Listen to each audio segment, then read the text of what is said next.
A day in the life of a medieval English knight. A knight's morning. At first light, the knight rises to begin his day as he has since his youth, with prayer. The castle's small chapel echoes with his hushed dawn devotions. It is customary for a knight to start every morning at Mass or in private prayer, thanking God for protection through the night and seeking blessing for the day's tasks. In 12th century Plantagenet England, as in later centuries, knighthood is imbued with Christian duty. A morning sermon might remind him of the chivalric creed, to protect the weak, right wrongs, and honor God and King. This ideal of service, preached since the days of Henry II, sets a solemn tone to the new day. After prayer, practical routines commence. In his chamber, the knight squire and grooms await with his gear. The young squire is ever present, ready to assist his lord throughout the day, helping him to dress, serving him at table, running errands, and sleeping by his door at night. Piece by piece, they gird the knight for the day. The squire has already inspected the chain-mail hauberk for broken links and polished the steel helmet and sword until they shine. He holds up the heavy mail shirt as the knight slips it over his padded gambeson. By the 14th century, this morning ritual includes strapping on plate armor segments, steel vambraces on the arms, greaves on the legs, which supplement the mail. Though armor has evolved since the 12th century, when a knight like William Marshal would don only mail and a conical helm, the process of arming remains a two-man job. Squire and knight work in tandem, buckling straps and checking every buckle. A well-trained squire ensures that his master's sword is sharpened and shield secured, for he may need them at a moment's notice. Fully dressed for the day, though not yet in battle array, the knight joins his household for a simple breakfast. Despite his status, the first meal is modest and quick. He breaks bread and takes some cheese, washing it down with ale or watered wine, a common breakfast for folk in medieval England. As he eats, he might quietly recite another prayer or perhaps converse about the day's agenda with his steward. There is likely a hunting excursion planned or training exercises to supervise. But before any of that, the knight pauses to cross himself and reflect. In these peaceful morning moments within the castle walls, he lives the orderly life of a Christian nobleman. He thinks of the legendary Sir William Marshal, once called the best knight in the world, who prayed each morning just as he does now, and who served for English kings faithfully in his long life. The continuity of these dawn rituals, from the 12th century Marshal to the 14th century knight himself, reminds him that though times change, a true knight's day always begins with piety, preparation, and a sense of purpose. Training and duty. As the pale gold of morning sun fills the castle's training yard, the knight turns to honing his martial skills. After breakfast, he leads his squires and men-at-arms in weapons practice. They set up straw-filled quintons, targets that spin on impact, for lance drills. Clad in lighter practice armor, the knight mounts his horse and charges the quintin, couching his lance underarm. This exercise builds the precise coordination of man and warhorse needed to deliver a devastating charge. Knights and horses train together so the steed responds to knee pressure alone. A knight must guide his horse with only his legs, as his hands will be busy with shield and lance. Practice makes perfect, as the saying goes, and indeed the renowned William Marshal credited relentless training for his prowess. As a youth in Normandy, Marshal spent 7 years mastering the art of combat on horseback, learning to ride at full tilt with a lance aimed true, and refining his strikes with sword and mace. Inspired by such an example, our knight drills tirelessly. He swings a blunted greatsword over and over at wooden posts, strengthening the muscles needed to cleave through armor in battle. To increase his endurance, he trains with weapons heavier than those used in war, so that the real sword feels nimble by comparison. He practices with a variety of arms, long sword, axe, even bow and crossbow, for a well-rounded knight is proficient with additional weapons such as a dagger, battle axe, mace, bow, and crossbow, beyond the lance. In this daily routine of sparring and drill, the knight's 13th-century forebears would find much familiar.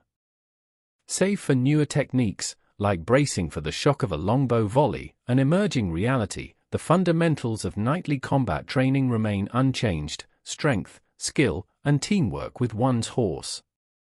By mid-morning the clang of steel in the yard gives way to another call to prayer.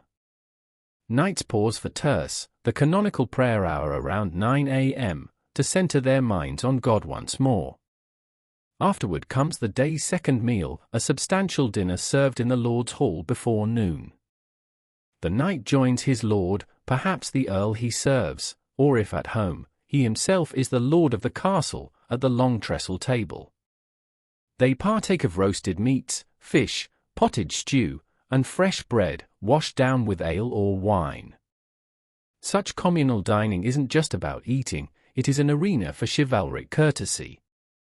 By the 13th century, knights are expected to display refined manners at table. As time went on, there was a greater emphasis placed on manners and chivalry, and knights learned the rules of proper court behavior and table etiquette. Our knight carves meat for the ladies present, speaks politely, and observes protocols: no elbows on the table, hands washed before the meal, sharing salt and trencher with appropriate deference. He might even engage in genteel conversation about music or poetry, demonstrating that he is as courtly as he is courageous. The ideal knight, after all, should be both a warrior and a gentleman. In these peaceful interludes, the knight hones his social graces, knowing that honor is upheld not only on the battlefield but also in the banquet hall. With the noon hour past, it is time to attend to feudal duties. On days free of war, a knight's responsibilities extend to governance and stewardship. If our knight is a lord of his own manor, he will hold the manorial court in the afternoon. In the great hall, he takes his seat as local justice. Peasants from his estate gather to present grievances and disputes. The knight listens as a villein accuses his neighbor of encroaching on his croft, or as a miller is fined for overcharging at the lord's mill. The manorial court is the basic unit of law in the countryside. The court dispenses justice for crimes committed on the manor, hears civil disputes between tenants, and collects rents, fines and fees owed to the lord. The knight weighs evidence, perhaps advised by a clergyman or steward who records the proceedings, and renders verdicts. A thief might be ordered to the stocks, or a portion of land might be restored to its rightful tiller. He also oversees the collection of feudal revenues, annual rents in coin or produce, fees for the use of the lord's oven or winepress, and even traditional payments like a merchant marriage fee when a peasant's daughter weds. All flows into the manor's rolls and coffers, funding the knight's household and his military needs. Yet the wise knight tempers lordly rights with responsibility. He knows that his strength ultimately rests on the productivity and loyalty of the people under his protection. Records suggest around 15 to 30 peasant families were required to support the upkeep of one knight's family and estate. Thus, he must not grind them too harshly. After court, he might announce a fair judgment that endears him to his folk, forgiving a portion of rent due to a poor harvest, for instance, balancing feudal authority with noblesse oblige. Later in the afternoon, our knight inspects his lands firsthand. Mounted on a steady palfrey, a riding horse, he rides out with his steward and a few men-at-arms to tour the manor. They pass through fields of wheat and barley ripening in the sun. The knight inquires with reeves, overseers, about the expected yield and any needed repairs to barns or ploughs. He stops to observe peasants mowing hay. His presence, clad in a simple surcoat now rather than armor, is a reminder of lordly oversight but also security. If bandits or outlaws lurk in the woods, the peasants know their knight can muster armed riders to defend them. Indeed, the feudal system is built on this very exchange. The labor of the peasant sustains the knight, and in return he provides protection. In troubled times, say, if rumors of a Scottish raiding party to the north reached these lands, the villagers would look to their armored guardian for safety. But today all is peaceful. The knight's survey takes him to the village forge, where he greets the blacksmith and checks on horseshoes being made for his stable. He might pay a visit to the village church where a new roof is being thatched, contributing a few coins for its completion. By evening, having ensured that all is in order on his estate, the knight returns to his castle. There, a messenger may be waiting with letters, perhaps summoning him to attend his overlord's court next month, or news from the royal court. The knight's life is a blend of martial readiness, local lordship, and service to greater nobles. Just as a 12th-century knight owed duties to his liege lord, be it an earl, baron, or the king himself, so does our 14th-century knight remain entwined in the feudal hierarchy. He stands prepared to answer higher calls, whether to advise his lord, to attend a royal tournament, or to mobilize for war. And on some days, that higher call comes suddenly, shattering the routines of castle life and plunging the knight into the whirlwind of conflict. The call to arms. One late afternoon, as our knight oversees squires fletching arrows in the armory, a horn sounds at the gate. A royal messenger, mud-splattered and weary, gallops into the castle ward. He bears dire news and a sealed parchment bearing King Edward's crest. The knight breaks the seal and reads the summons with a grim expression: England is going to war. In this instance, it is 1346, and King Edward III calls his lords and knights to muster for a campaign in France, the beginning of what will later be known as the 100 Years' War. Instantly, the castle springs into action. But the scenario is one that could have played out in earlier ages too. The message might well have been from King John in 1215, begging loyal knights to help quash a baronial rebellion, or from Henry III in 1264, rallying forces against Simon de Montfort's revolt. It might even have been news of a foreign invasion, like that of Prince Louis of France landing in England in 1216, when knights were urgently called to hold Dover Castle against the French besiegers. Whatever the century, the feudal obligation is the same. Upon the king's call, a knight must take up arms and bring his men to fight for crown and country. Our knight does not hesitate. He gives orders to assemble his retinue at once. As a tenant-in-chief, or a knight in service to a great lord, he is bound to raise a contingent of fighting men. In earlier medieval times, a knight's duty might have been specified as serving 40 days in the field with a set number of followers. By the 14th century, contracts, indentures, sometimes formalized the numbers. For example, a banneret might agree to raise 20 men-at-arms and 40 archers for a campaign. In our knight's case, he calls upon his household guard of men-at-arms, skilled soldiers who train with him, and local yeoman archers from his estates. Messengers ride out to the nearby villages carrying the summons. All archers owing service are to report with bow and arrows, all grooms to prepare horses for journey.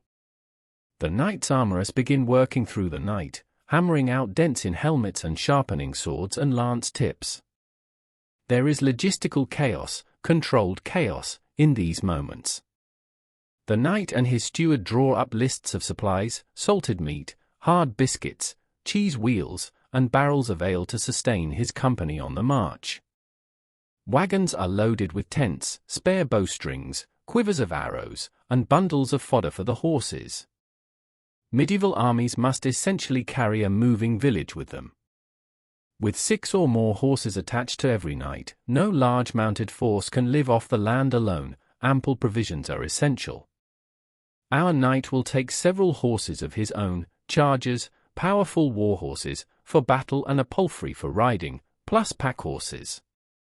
It was normal, in fact, to take 4 war horses on campaign, in addition to a riding horse and pack animals, to ensure mounts were fresh.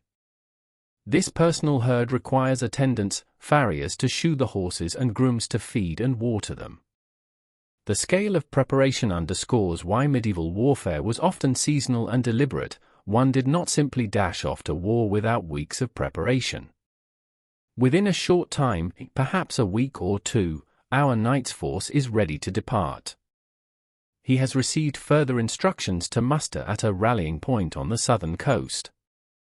On a crisp morning, the castle gatehouse opens and the banner of our knight is unfurled. He rides out at the head of perhaps 24 men, fellow knights or squires, men-at-arms in mail shirts, and longbowmen with yew bows taller than themselves. The knight's banner bears his coat of arms, brightly painted on fabric.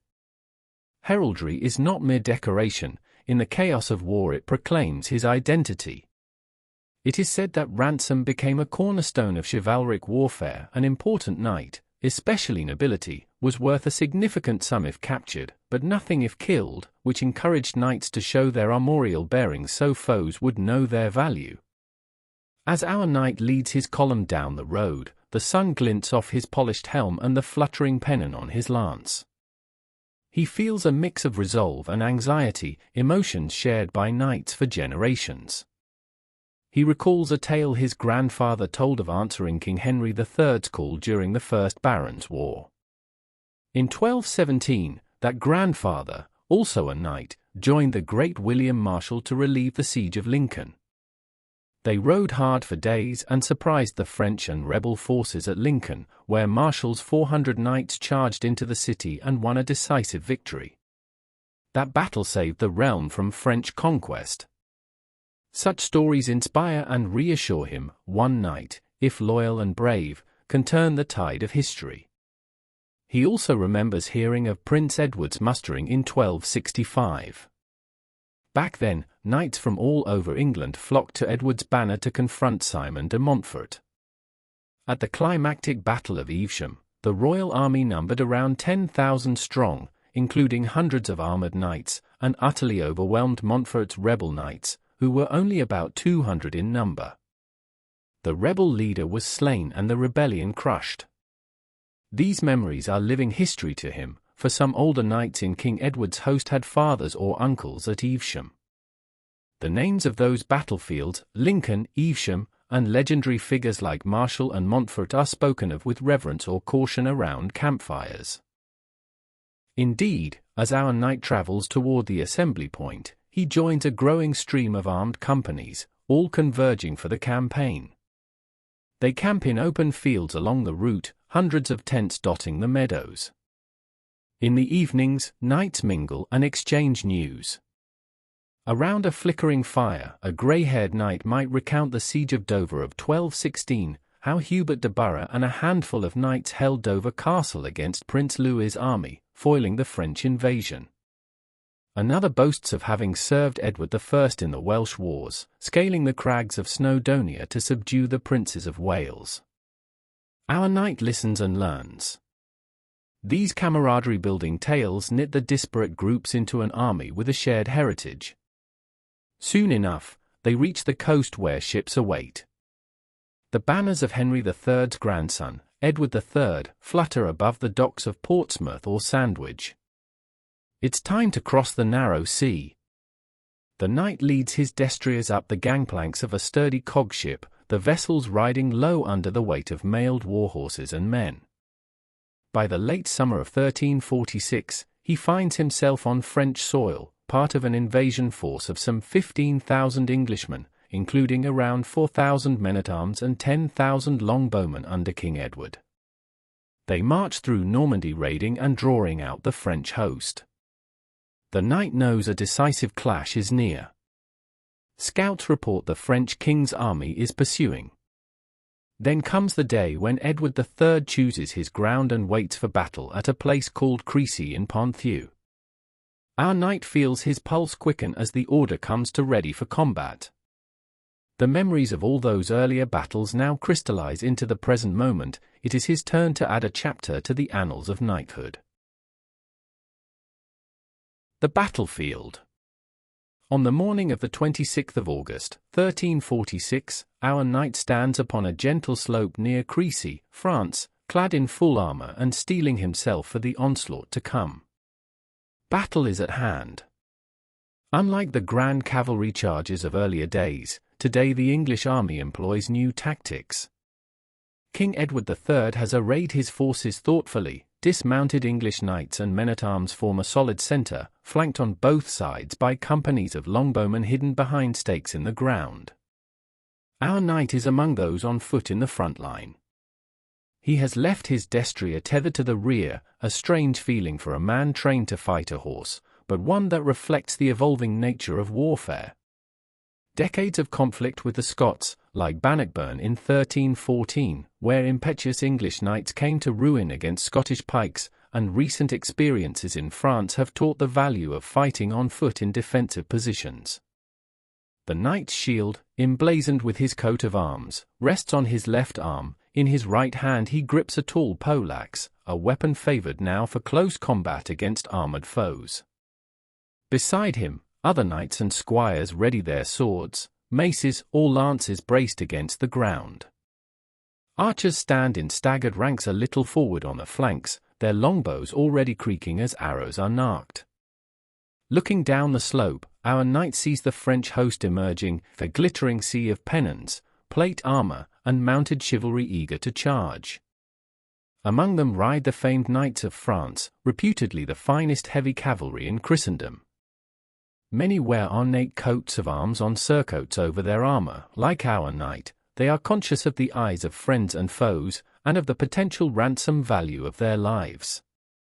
The French have also brought mercenary crossbowmen from Genoa, but these foot soldiers are being shoved forward by the impatient nobles behind.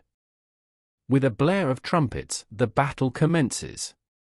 French crossbowmen advance and loose a volley of bolts, but they fall short or glance off the English shields. Now comes the answer, the English longbowmen step up and draw. Thousands of bowstrings thrum in near unison, sending a dark hail of arrows arcing into the sky. Our knight can hear the hiss as the arrows pass overhead, an eerie, rushing sound like a great intake of breath, before they plunge down into the ranks of the enemy. The Genoese crossbowmen falter under this storm. Many bolts of the crossbow cannot match the range and rapid rate of the yew longbow. Within minutes, the crossbowmen are in disarray, some throwing down their weapons. The French knights, enraged at the delay, decide to charge through their own infantry. English longbowmen shattered multiple charges by French knights at Crécy in 1346, as one chronicle succinctly records. Now our knight witnesses it firsthand. He murmurs a quick St. George, guide us under his breath. Across the field, squadrons of French knights lower their lances and spur their destriers up the slope, determined to ride down the impudent archers and men on foot. They come in waves, the ground shaking under thousands of hoofbeats. This, the thundering charge of armored knights, is a sight our English knight was trained all his life to both execute and withstand. He tightens his grip on his poleaxe. The French charge must cross ground slick from a prior reign, recently churned by fleeing crossbowmen. They also face the deadly gauntlet of the longbow. English archers shoot at will, loosing 10 to 12 arrows per minute. The sky darkens momentarily with the volume of their arrows. French knights and horses are struck mid-gallop, men tumble from saddles, skewered by clothyard shafts that pierce visors or find joints in plate. Riderless horses crash into one another. But the momentum of French chivalry is immense. Despite horrific losses, dozens of knights still reach the English line. Our knight braces himself behind his shield as an ironclad foe on horseback barrels toward him. At the last moment, the French knight's wounded horse veers, and the man-at-arms is unseated practically at our knight's feet. He seizes the moment, swinging his poleaxe down. The weapon spike punches through the fallen foe's breastplate, ending the struggle. All around, similar brutal fights erupt. The once vaunted charge has broken into piecemeal fights as surviving French knights engage the English men-at-arms hand to hand. Melee, organized chaos, now reigns. Swords clash, axes crunch against helmets. The English knights, fighting on foot in tightly knit groups, have the advantage of solidarity. Their line, while bent in places, does not break. Meanwhile, any French rider who pushes too far in finds himself surrounded and pulled from horseback by axemen or billmen, infantry armed with polearms. The field is a scene of desperate heroism and carnage. At one point, our knight hears shouting that Prince Edward, the Black Prince, King Edward's heir, commanding the vanguard, is in peril. Glancing to the right flank, he sees a knot of French knights have punched through near the prince's standard.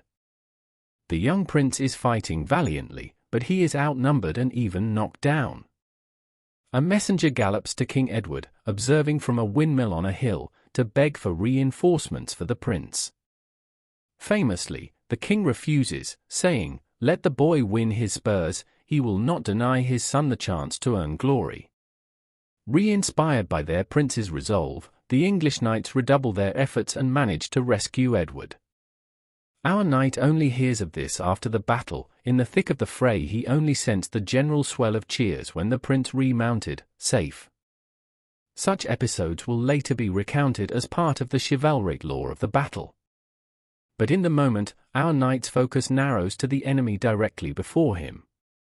He parries a heavy blow from a French mace, feeling the shock reverberate up his arm.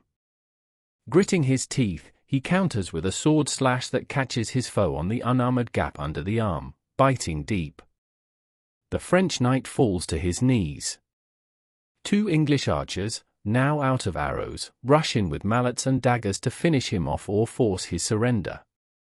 The melee surges back and forth across a few hundred yards, but importantly the English line never collapses.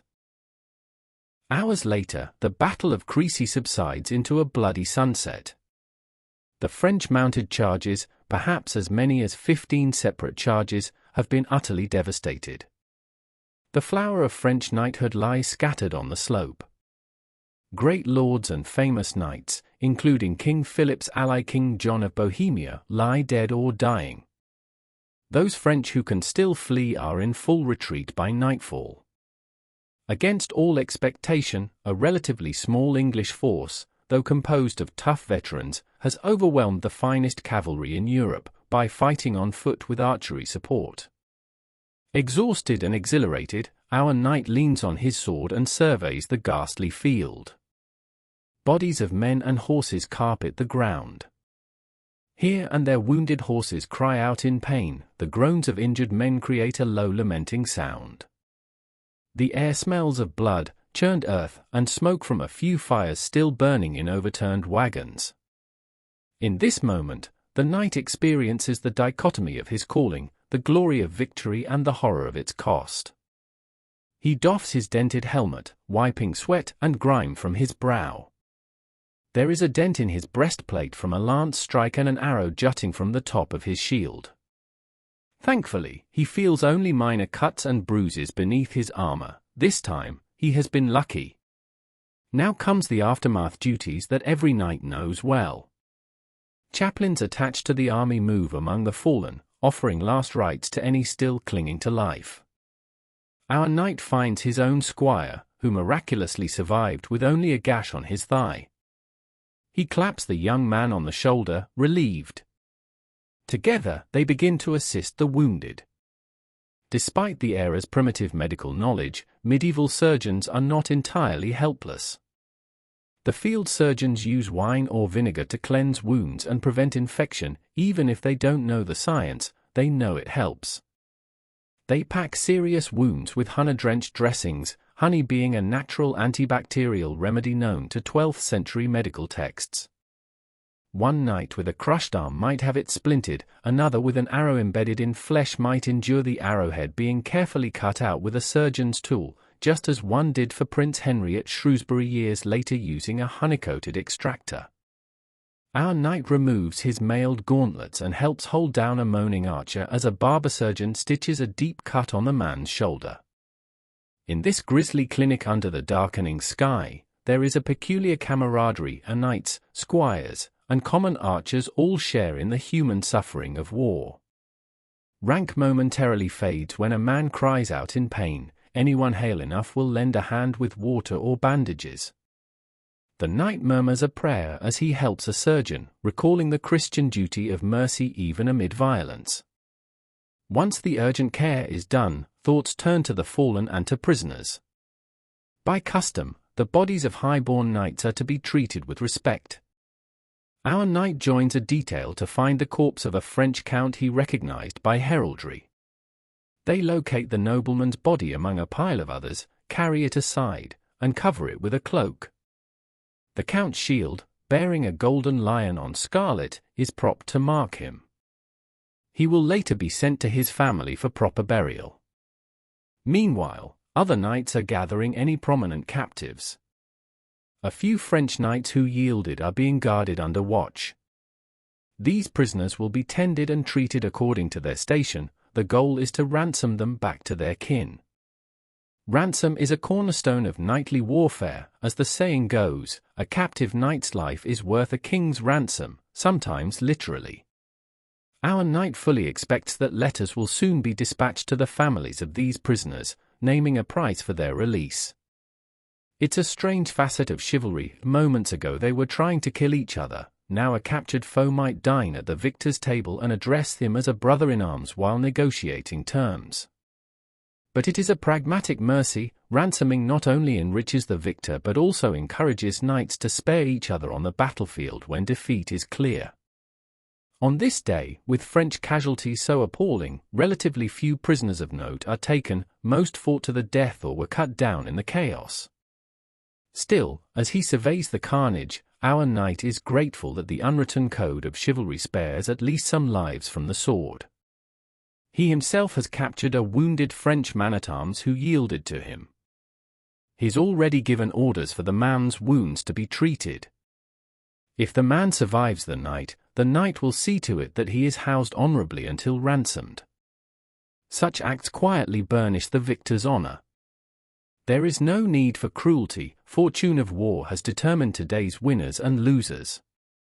Night falls fully, and under flickering torchlight the battlefield clear-up continues. The English dig several pits to bury the common dead. The sheer number of fallen foot soldiers and horses necessitates mass graves. It is grim, heavy work, often left to camp followers. The knight, weary as he is, says a final prayer over the ground where so many souls departed. He thinks of the knights of old he admired. Would they approve of his conduct today? He has fought bravely, held the line, shown mercy where possible. In the distance, he hears King Edward ordering that thanks be given to God for the victory. The Te Deum will be sung in the camp chapel tent. Our knight removes his helmet and bows his head, joining in the chorus of praise that drifts across the night air. This was a great victory for England, one that will be remembered for ages. Creasy will join the songs of triumph alongside Tinchebray, Lincoln, and others. But for the knight personally, the day has been long and harrowing. As he trudges back to his tent, armor clattering with each step, he knows that when dawn comes, he and the army will march onward to the next objective, perhaps the siege of Calais. The battlefield is behind him, but the war is not over. Still, he allows himself a moment of relief and pride. He has survived one more battle, earned new renown, and upheld his oath of fealty through blood and fire.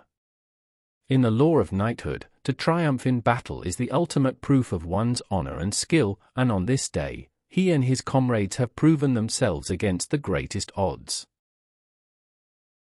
Life beyond the battlefield. In the weeks following the battle, our knight's martial exploits become the stuff of storytelling, both in the army's camp and back home in England. Eventually, after many more marches and a successful campaign, he returns to his homeland. When the knight finally rides through the gates of his own castle again, it is a time for rejoicing. The drawbridge clatters over the moat as villagers and castle folk line the path, cheering their lord's return. Trumpets sound from the battlements. His wife, children, and household come forward into the courtyard to greet him. The knight swings down from his saddle and embraces his lady, who has managed affairs in his absence. For months, she has been the chatelaine, ensuring the estate ran smoothly and praying for her husband's safety. Now she can finally breathe easy. The knight lifts up his young son, who is eager to hear tales of heroic battles. He pats the head of his shy daughter, thanking God that he lived to see his family again. Many knights do not return from war. The thought crosses his mind as he sees the tearful smiles of his loved ones. he silently offers a prayer for fallen comrades who will never see home again. That evening, the castle is alive with celebration. The great hall is hung with tapestries and evergreens in honor of the victorious homecoming. A feast is laid out on the long oak tables, trenchers of fresh bread, roast venison from the Lord's Park, game bird seasoned with spices, fish from the river, and rich stews. The knight, bathed and dressed in a comfortable tunic, far removed from the sweat-stained armor of battle, presides at the high table with his lady. Minstrels strike up music on harp and lute. They sing ballads of heroic deeds, perhaps even improvising verses about the Battle of Crécy, telling how English longbows felled the proud French knights. Our knight is called upon to speak. Modestly, he recounts some highlights of the campaign for his guests, how King Edward outmaneuvered the French, how the knights held their ground. He lifts a goblet of wine and toasts the King and St. George, the patron saint of England and soldiers. The hall echoes with shouts of hurrah and Deo gratias. Thanks be to God. This feasting and merriment is not mere indulgence, it serves to knit the community after the anxieties of war. The knight distributes gifts, a few French coins and trinkets he brought back are given to his squires and loyal servants as tokens of gratitude. To the church he pledges a donation for a new altar cloth, in thanks for divine protection. Medieval knights are expected to be generous, especially after a victory, sharing the spoils and giving alms. Tonight, the wine flows freely and old stories are retold. One traveling troubadour sings of King Arthur's knights, stories of Lancelot and Gawain, of chivalry and courtly love, which delight the listeners and subtly flatter the present company by drawing parallels. In such moments, our knight feels the weight of history and legend on his shoulders. He and his fellows strive to live up to the ideals immortalized in song. In the days that follow, the knight settles back into the rhythms of castle life. Yet he is changed by his experiences, as every campaign leaves its mark.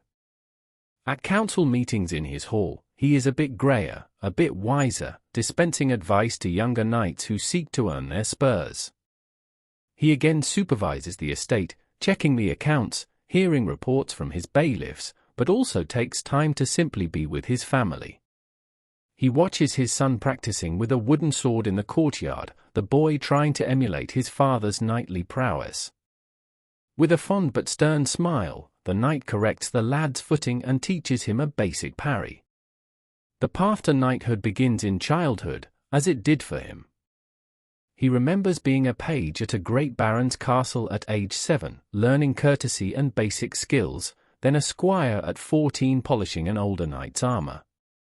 Now the torch will someday pass to his heir. His wife, meanwhile, he treats with renewed respect and affection. The lady of the castle has proven her mettle in keeping the domain secure. During his absence, she managed not only the finances but also may have dealt with a minor crisis or two, perhaps mediating a dispute among vassals or organizing defenses against a roaming band of brigands. Medieval noblewomen often had to be capable and strong, especially when their husbands were at war. The knight acknowledges this by giving her credit in front of their people, reinforcing their partnership.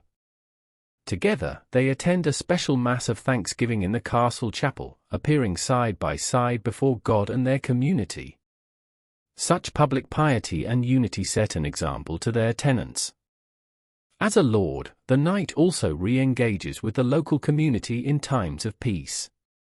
He presides over harvest festivals, ensuring the surplus grain is stored safely for winter. On feast days, he and his lady sponsor charitable distributions, giving bread and ale to the poor at the castle gate. The villagers come to him with petitions. One asks for a reduction in rent due to a family illness, another seeks justice against a traveling merchant who cheated him. The knight listens patiently and tries to act justly. Part of the chivalric code he lives by is not only prowess in war, but also protection of the helpless and fairness in governance. A knight is called to be just and upright in his dealings.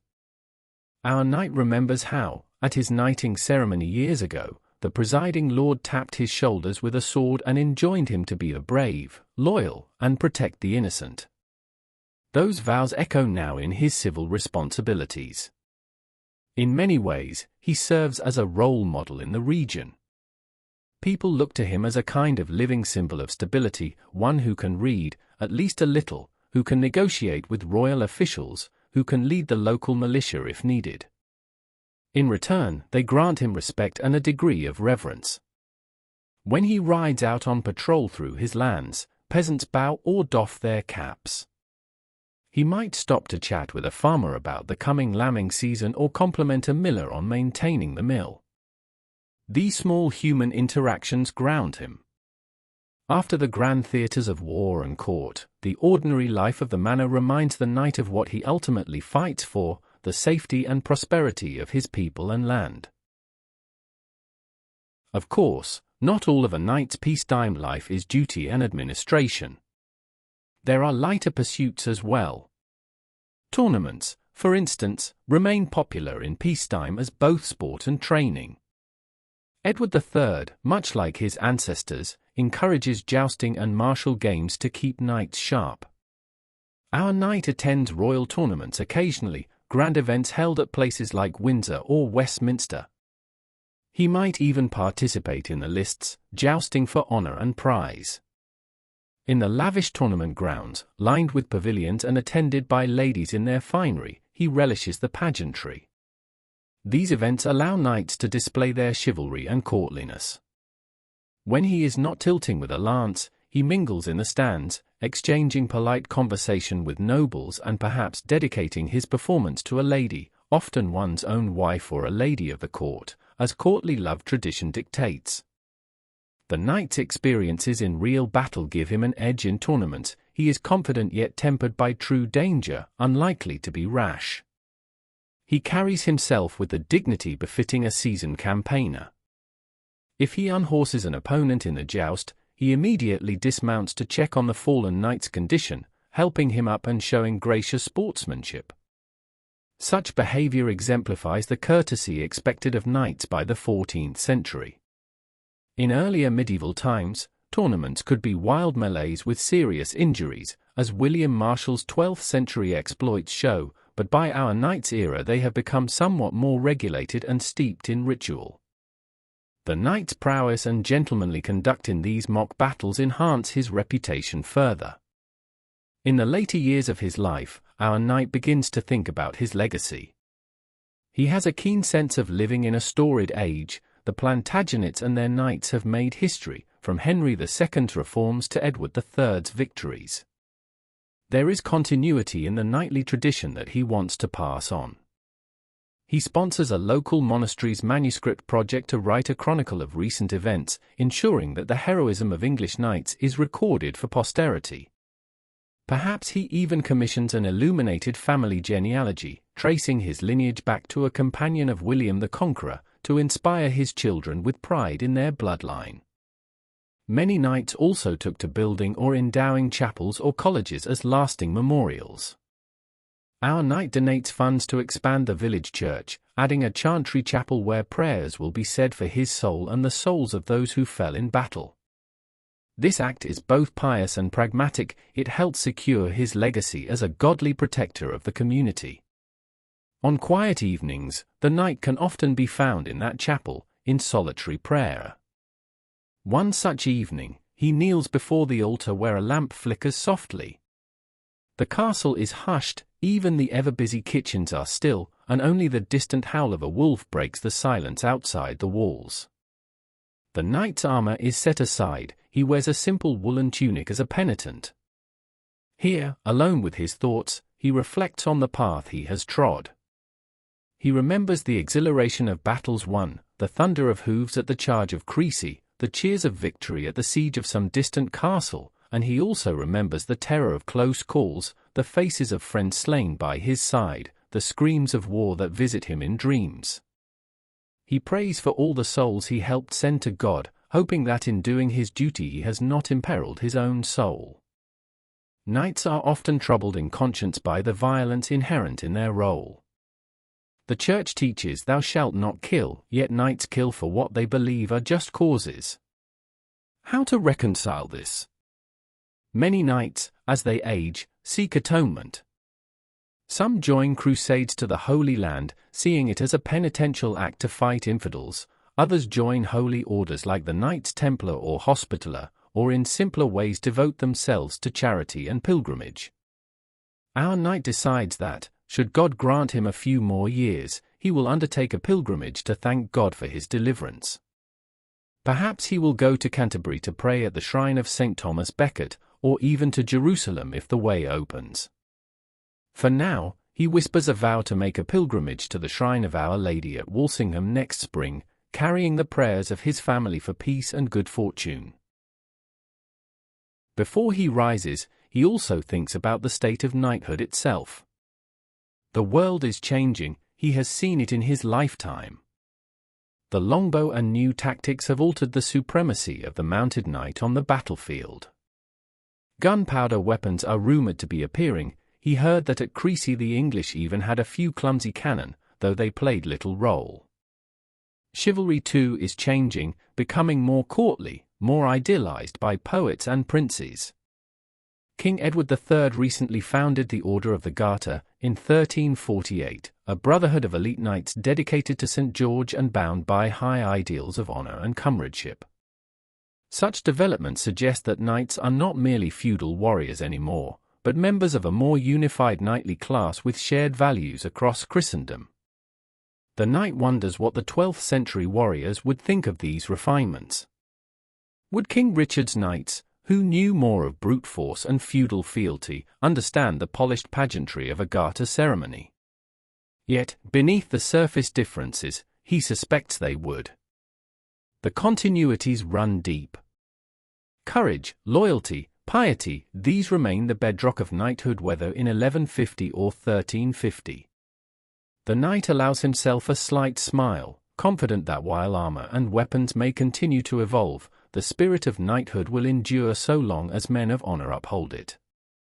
His contemplations complete, our knight slowly stands, knees creaking a bit, the toll of years of riding and fighting. He makes the sign of the cross and leaves the chapel. The torches in the corridor cast a warm glow on the stone walls adorned with his family's heraldry. As he walks toward his chambers, he hears the distant hoot of an owl and the faint sound of a lullaby, perhaps his wife singing to their children one floor above. In the morning, life will go on, he will train young squires, administer justice, and remain ever vigilant for the next call to arms.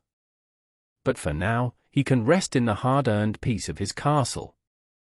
A day in the life of a medieval English knight has come full circle, from dawn prayers to the quiet prayers of night, from sharpening swords in the morning to laying them aside at evening. Through 12th century feudal scuffles, 13th century civil wars, and 14th century international conflicts, the knight's role has expanded and his world grown more complex, yet his core journey remains recognizably the same. He is part of a living chain of chivalry, the Plantagenet knight in mail who battled at Lincoln, the banneret in surcoat at Evesham, and he himself in plate armor at Crecy all share the brotherhood of arms and honor. As our knight drifts to sleep, he can be content that in serving his Lord, his King, and his God, he has upheld the ancient code. Tomorrow, with God's grace, he will rise and do it all again, for this is the life of a knight, in peace and in war, in the Middle Ages of England. It is a life of duty, devotion, and undying legacy, remembered in chronicles and song long after the clatter of hooves and clash of swords have faded into history. Thanks for listening. Like, comment, and please subscribe as that will help us get more videos out to those interested in the Middle Ages. See you next time on Medieval Chronicles 1066. Stay curious.